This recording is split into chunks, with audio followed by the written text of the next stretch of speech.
Neguriko ibilbidea.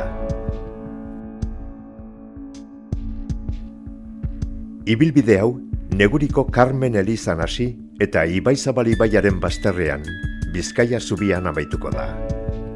Besteak beste, Punta Begoña, Ereaga, Harriluze eta Txurrukamoilatik igaroko gara.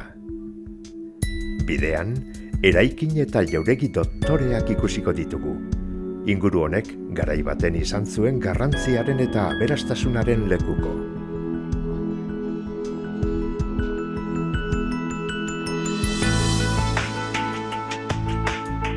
Neguri, ia ezer ezetik sortu zen, denbora tarte laburrean gainera, 20. mendearen lehenengo hamarkadetan. Neguri izena askok edo entzun duzuen moduan, negu eta uri, hitzetatik dator, baina hori persona batek asmatu zoan, eta ondo asmatutako izena da berez. Hori Euskaltzaindiko lehenengo presidentean, lehenengo Euskaltzainburuak asmatutako hitza da, eta berak segaitik asmatu zoan hitz hori. Hori enkargu zeindako asmakizun bada. Garai hartako hiru dirudunek erosi zeuen paraje hori, Gorbeinak, Arestik eta Amanek, erosi zeuen paraje hori, horri itxeko hiri lorategi bat, ingeles estiloko hiri lorategi txukun bat. Eta hori garbi zakan, izango zala leku zabal bat, leku itxuroso bat, orduko dirudunentzako, orubeak salduko zituzten, baina pentsatu zuten etxe dotoreak ingo zirela bertan bai, baina 6 izen eman leku honi. Eta hori pentsatu zuten hau izango zala, esan zioten, hau izango zala neguan urte osorako bizilekua. Eta batez ere negurako, orduan bera pentsatu zuen, negurako bada, neguko uria, Bizkaiko hitza sartuta, neguri, eta holan sortu zen neguri.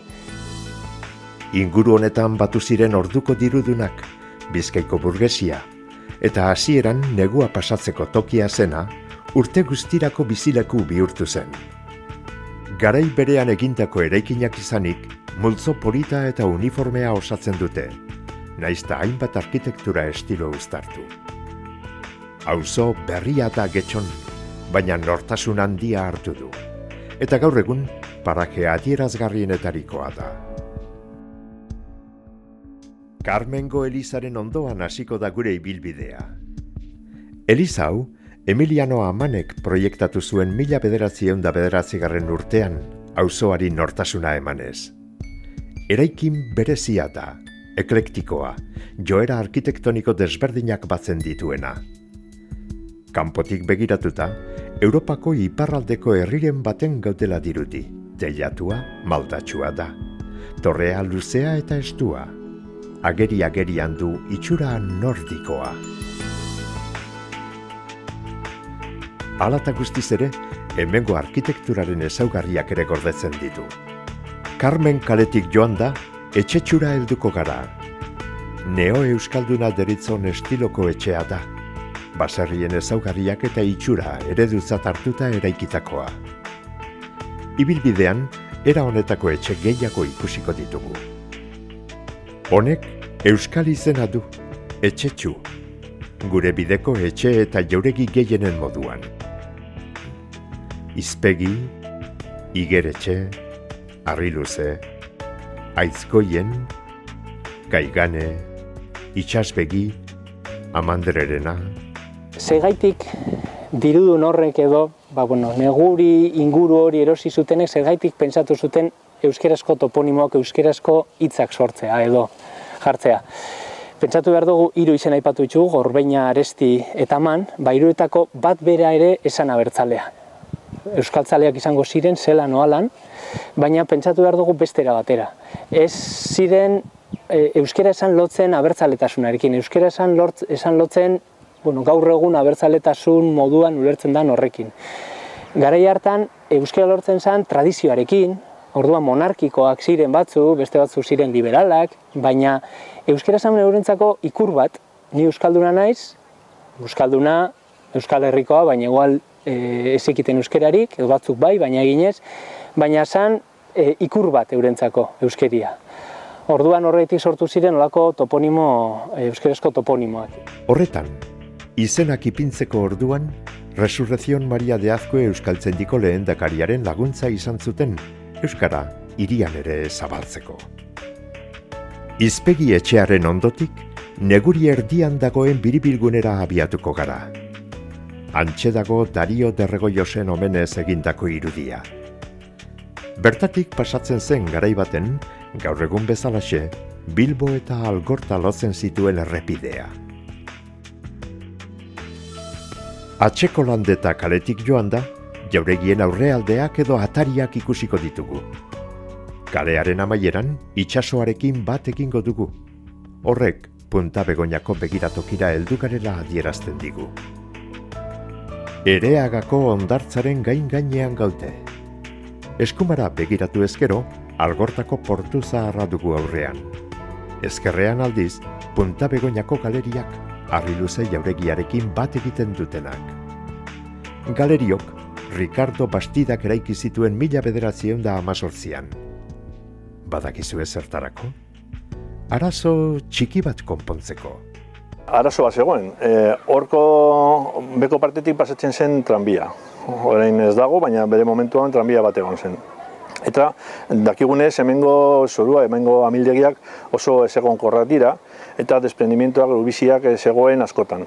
Orduan, hori saiesteko egin zen lan hori.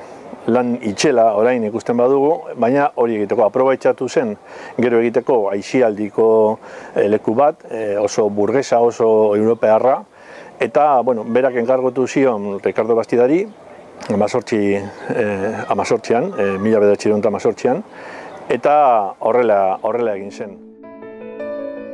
Hondartzara jaitsi eta Eskumako aldean, itsas bazterrean, igeretxe dago. Gaur egun jatetxea eta hotela. Beste garai baten ostera, izenak ondo adierazten duen moduan, bainuak hartzeko lekua zen. 20. mendearen hasieran, aisialdian, joera berriak ezarri ziren. Ordurarte itsasoa bizibidea baino ez zen. Baina handik aurrera beste era batera ikusten hasi ziren, beste aukera batzuekin, bainatzeko eta eguzkia hartzeko adibidez. Ingurua goi mailako jendearen bilgune bihurtu zen. Horixe izan zen hondartzara joateko modaren abiapuntua. Aurrera egingo dugu gure ibilbidean. Moila eta kirol portua Eskuma aldean utzi eta harri luze kalean sartuko gara. Ezetz jakin izen hori nondik datorren. Begiratu itsas bazterrera eta hortxe duzue erantzuna. Hor dituzuen harri luzeek eman diote izena paraje honi. Egun egokia suertatu ezkero, era askotako hegaztiak ikusiko dituzue bertan. Ubarroiak, lertxun txikiak, kaioak. Hemendik eta Areetako portura bitartean pasealeku zoragarria dago. Etxe eder, dotore eta jauregi itzelez josita. Batzuk aipatzearren, harri luze, aizgoien, Zisko etxea, Ampuero, Kaiertza, Kaialte, Ariatza etxea. Estilo desberdinetako eraikinak dira. Hemengo arkitekturaren estiloa gordetzen dutenak, kantabriar ezaugarridunak, elementu barrokoak eta gotikoak nahasten dituztenak, denak apartak eta galantak. Guztietatik ezagunena behar bada, Lezama Legizamon jauregia da, ikusgarria benetan. Leku paregabean kokatua, lorategi ederrez inguratua, ezin pasatu bertatik eraikin honi erreparatu barik. Lezamon ezagunetariko bat da, eta hor ere berriro estilo guztiak metatzen dira. Badaukagu elementu batzuk Kantabriako aldetik datorkigula, adibidez torrea, eta gero daukagu elementu kultoak, arkupeak eta bar, eta elemento ere neobasko, ematen du jauregi, nekazal jauregia dela alde zentrala, ikusten badugu bakarrik hori. Eta, orokorrean,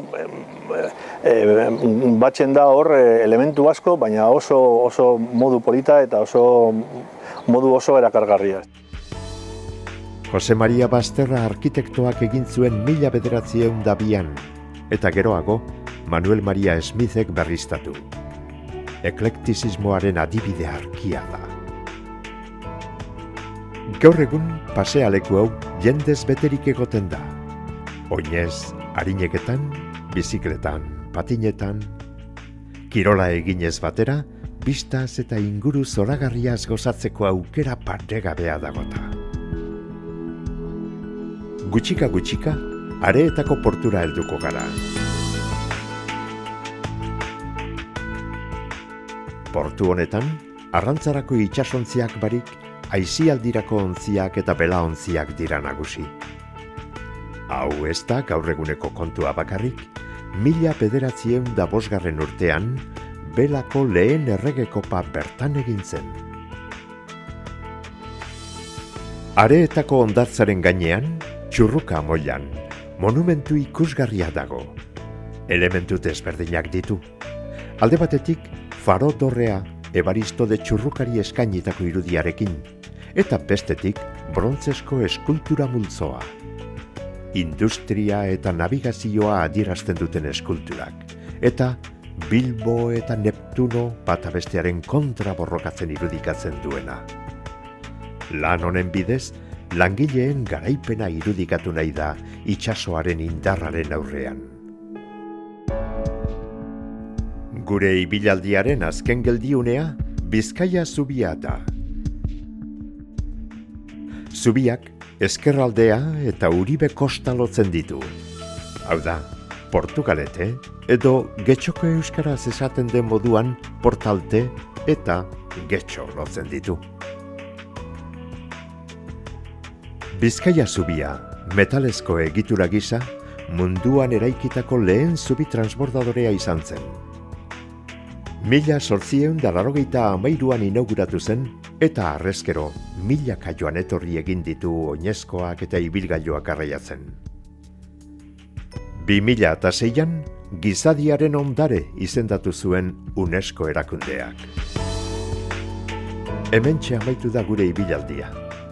Leku ederrak ikusi eta datu jakingarriak entzun ditugu. Getxo. Neguko uri ikusgarri ez ezik, udako bizileku zoragarri ere badugu. Zatoz ezagutzera.